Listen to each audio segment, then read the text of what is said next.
YouTube is only now properly getting into live streaming, how are they going to get in front of Twitch? In the last couple of years, there's been a big change up with streaming. You've seen a lot more people signing exclusive deals with companies because the way that the streaming landscape is at the moment is changing, and it's changing fast. There's a lot more fish in the pond now than what there was back in the Justin TV days. And I feel like because of that, a lot of people, especially those getting into streaming now, want to know who is doing it better. And honestly, same. So we're gonna have a look at the two biggest streaming websites, Twitch and YouTube, and see why I 100% think that YouTube is the basket you want to be putting your eggs into. I'm Sini, by the way. That's weird to say. I've never said that on camera before. This is my first time. Before the rest of this video, I'm just gonna throw this out there. I am not a streamer. There may be some things that I say are good, which people who are actually set up in the space say are bad. And that's okay. I'm talking about this more so from an outside perspective to just see a general idea of who's doing what. And yes, even though I think that YouTube is the platform that you want to be investing more time into if you're streaming, let's have a look at Twitch first and see what they do better. Did you like that? As soon as you log into Twitch, you can see the people that you follow and if they're live or not. YouTube does have something similar where they do have the little live button there, but what they don't have is they don't have categories set up. Categories is such a good way to be able to find exactly the kind of stream you're looking for. You have your different type of games, you have you just chatting, you have sleeping, you used to have gambling. Whereas with YouTube, they have a live, but it's all kind of bundled together. Having it all bundled together like that makes it harder to find the exact thing that you're looking for, which is a discredit to YouTube and is something that Twitch does so much better than them. The only place that you can really find a stream on YouTube, it'll either be in your recommended, your sub box, or it will be on the actual channel of the person that you're looking for. But sometimes you just want to click on a random stream to see what's up. Like this. You might have clicked on this as a recommended video. You may not subscribe to me, which you should, but you might not. And because Twitch has that set up a lot better than what YouTube does, it makes it a lot easier to find people like that. Twitch has a hosting and rating system set up with their streams, which if you've never seen before, at the end of a stream, if you're wrapping up, you can go onto another channel and rate it, so you send all of your viewers there. This is really beneficial for building up communities, and you see it a lot in orgs. You also see this with hosting, where apparently offline chat is a thing, like people just sit in the Twitch chat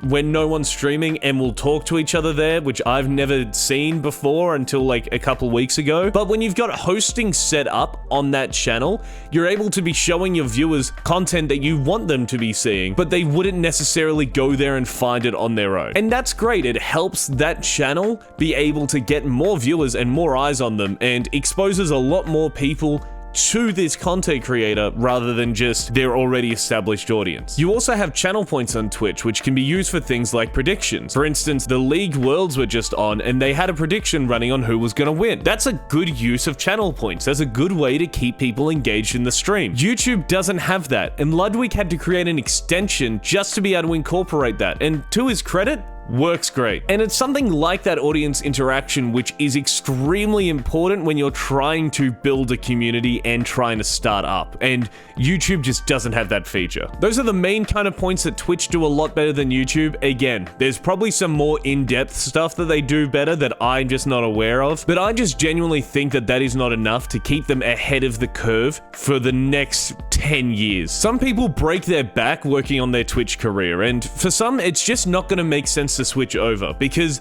at the moment, YouTube isn't set up for it yet.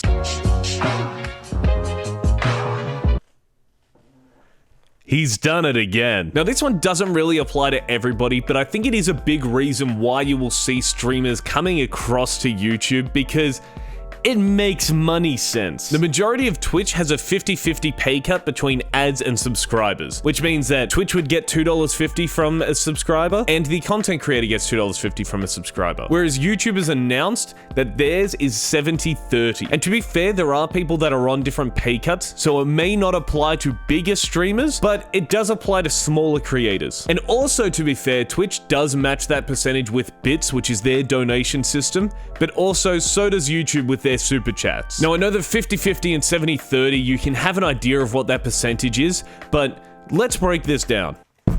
You like that? Oh shit, I just realized I don't have a purple marker.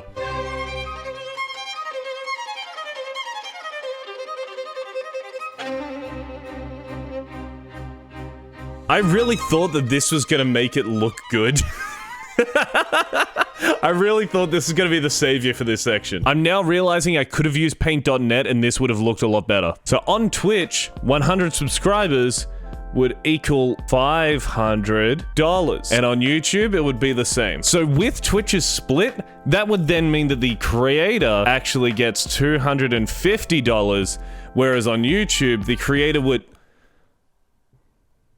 $350. So look, it doesn't seem like much of a difference, but also $100 is $100. When you're adding a couple of zeros onto it, you may not want an extra $100, but you definitely want an extra $1,000. Now let's use some examples here. Let's use XQC and Pyrocynical. Now, I know that their audience sizes are different, and also one streams on Twitch and one streams on YouTube. That's the point. But I think it's going to actually show you the difference between how much you can make on one compared to the other. Now, XQC has 78,117 subscribers at the time of recording. That would mean that his split from Twitch is $195,292.50 a month. Pyro, on the other hand, at the moment, has 4,592 members on YouTube. That means that he would be getting $11,480 a month from Twitch. Meanwhile, you compare that to the YouTube stats, you have XQC with the same amount of subscribers making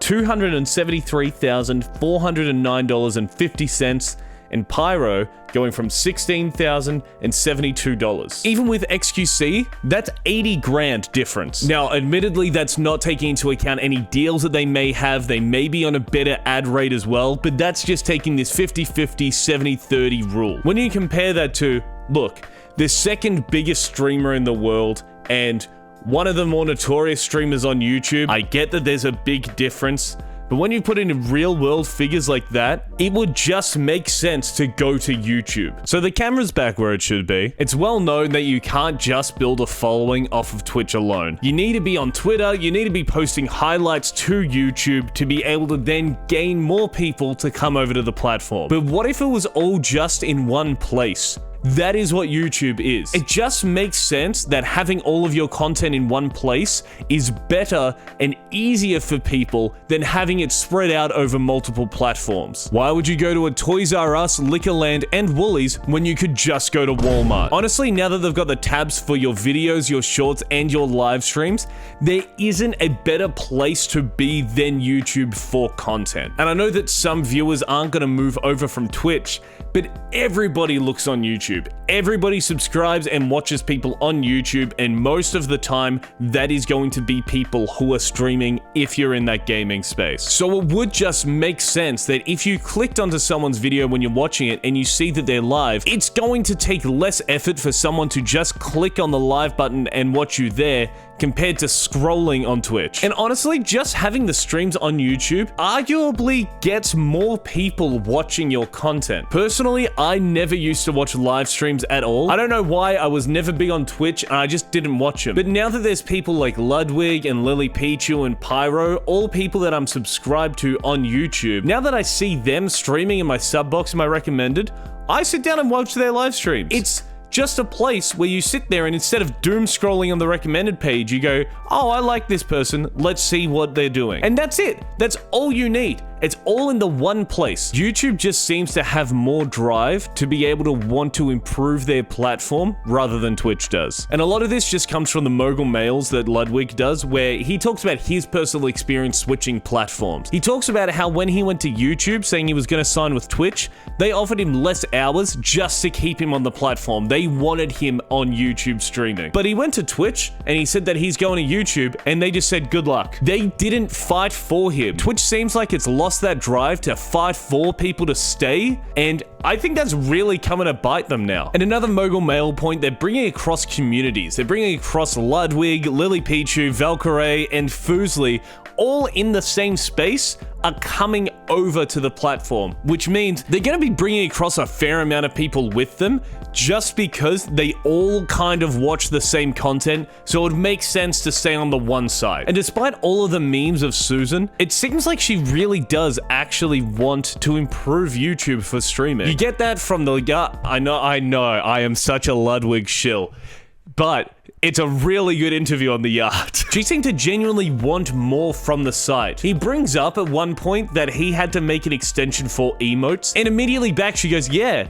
I went to our development guys and said, why don't we have that? It seems like something she genuinely wants to improve on, and I think that that's the main difference between Twitch and YouTube. YouTube is gearing itself to be better in the future, whereas you have a lot of Twitch tweets and emails that say otherwise.